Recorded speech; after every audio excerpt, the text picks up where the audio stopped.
My sincerest condolences go out to the gentleman and father who was killed in this incident, his colleagues who were tragically injured. I think it's important that we all learn from this tragedy. Hello everyone, this is Christopher, your South Florida yacht expert. Normally we get to talk about lots of fun stuff on this channel regarding boats and yachts, but today we're talking about a tragedy in the boating world, and we want to at least try to understand what happened, learn how all of us can be safer when operating on the water to prevent this type of tragedy from happening ever again.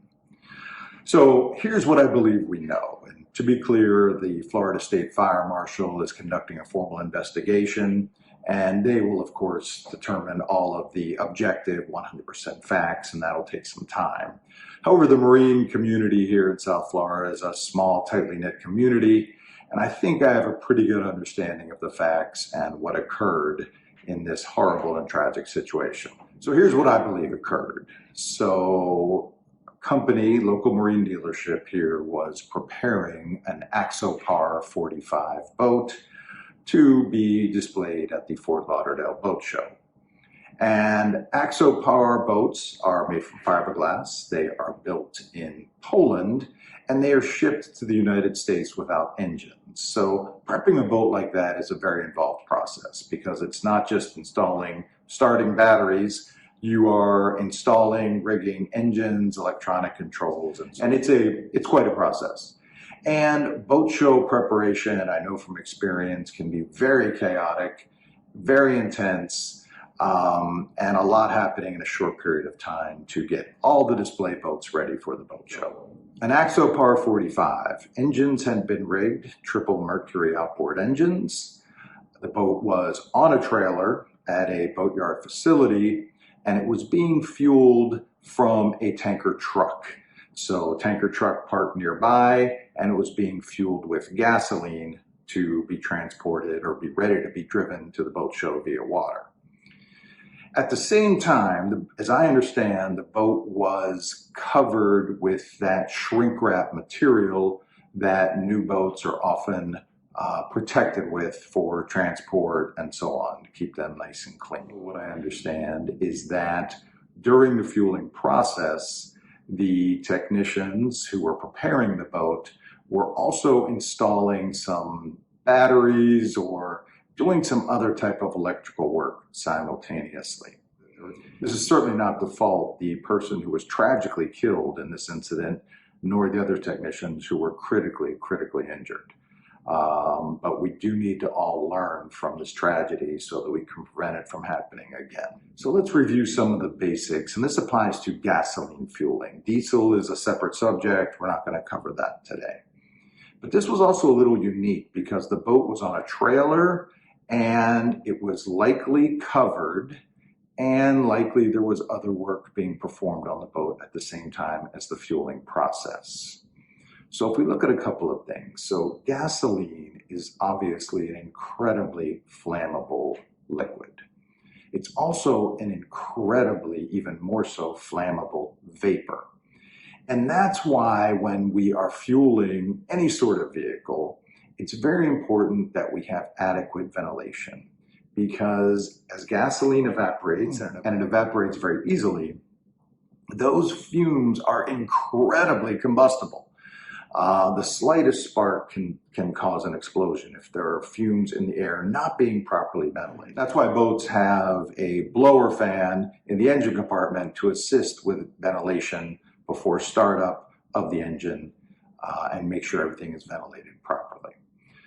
So if we have a boat on a trailer, number one, we don't have a ground because there are boats on a trailer with rubber tires. Number two, if it had that shrink wrap style cover on it, we are obstructing proper ventilation. So boats have all kinds of ventilation vents and ducts. And if it's shrink wrapped, obviously those are covered and they can't provide ventilation. In addition, you're creating a space inside that shrink wrap area that is contained and not ventilated at all. So any gasoline vapors that are accumulating, and there's always some, are going to stay contained within that wrapped area. The slightest, even a static electric charge, can ignite those gasoline vapors incredibly easy. If these technicians were installing starting batteries or doing other things regarding the electrical system, as you know, it's incredibly easy to create a spark in that situation. So, as often happens in these tragic situations, you have a series of small errors that combine, a series of small variables that combine simultaneously to create a tragic and deadly situation. The other, of course, the technicians were working extremely hard. Boat show preparation is chaotic. You're under a lot of pressure. When you're under pressure and when you're rushing is when you make mistakes. And think about the recreational boat world. I can certainly envision a scenario where we have family coming for the 4th of July. There's no gas in the boat. We're going to take everybody out boating all day. I need to run down to the fuel dock before company gets here in an hour. And I'm going to be rushed. And I'm going to think less clearly. And I'm talking on my phone, and I'm taking phone calls and texting while I'm fueling the boat at the fuel dock. And that's when you make mistakes. And we are all human, and we are all prone to make mistakes, which is why you need to slow down, turn off your phone, and stay focused on the fueling process. And a boat in the water is grounded, and modern boats have grounding systems to help eliminate any sort of electrical spark or other problem. But if we think about this boat on a trailer with rubber tires, it's isolated from the ground, and it was being fueled by an adjacent fuel truck. Now, I'm sure fuel truck companies have proper grounding setups and so on, just like airplane fueling companies. And it's unclear what was used in this case. Again, the fire marshal will be doing an official investigation. But we have technicians who were under a lot of pressure. They were trying to do a lot of things at the same time. The boat was potentially wrecked, and tragedy ensued. And a few other variables here are that fiberglass burns, and it burns pretty easily. It burns like firewood once it catches on fire. In addition, I believe this boat had lithium batteries. So many modern boats have traditional lead acid starter batteries to start the engines, but they have significantly sized lithium ion or other lithium chemistry batteries for backup power, refrigeration, air conditioning, all kinds of cool things. And they're a really nice feature to have on a boat. However, once lithium batteries catch fire, it is extremely difficult, if not impossible, to extinguish them. And there's a lot of reasons for that. Number one, they're self-oxidizing. So even if you deprive the battery of oxygen, which would normally extinguish a fire, they're creating their own oxygen. So the fire doesn't care, it keeps going. And it burns at such a hot temperature, it's very difficult to cool it down. And if you look at the video of this incident, you'll see that the firefighters, for hours after the explosion and everyone had been evacuated, continued to spray large quantities of water on continuously burning lithium-ion battery packs. And firefighters obviously are trained in these situations. They know it's unlikely they're going to extinguish the fire, but at least by keeping water on it, you're keeping the temperature down and hopefully avoiding the fire spreading to other areas. You can pour thousands of gallons of water continuously on a lithium battery fire, and it will just continue to burn. And that also happened in this case.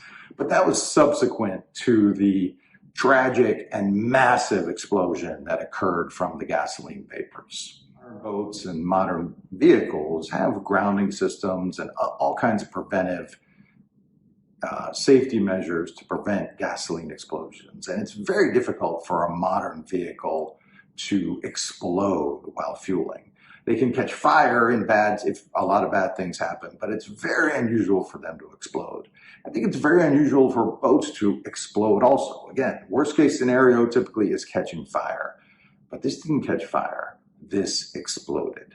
And that leads me to believe that this boat was wrapped, it was contained. a large amount of gasoline vapors accumulated in that enclosed space, and there was a small ignition source, either from installing batteries or other electronics, or even those shrink wraps. That material can generate static electricity.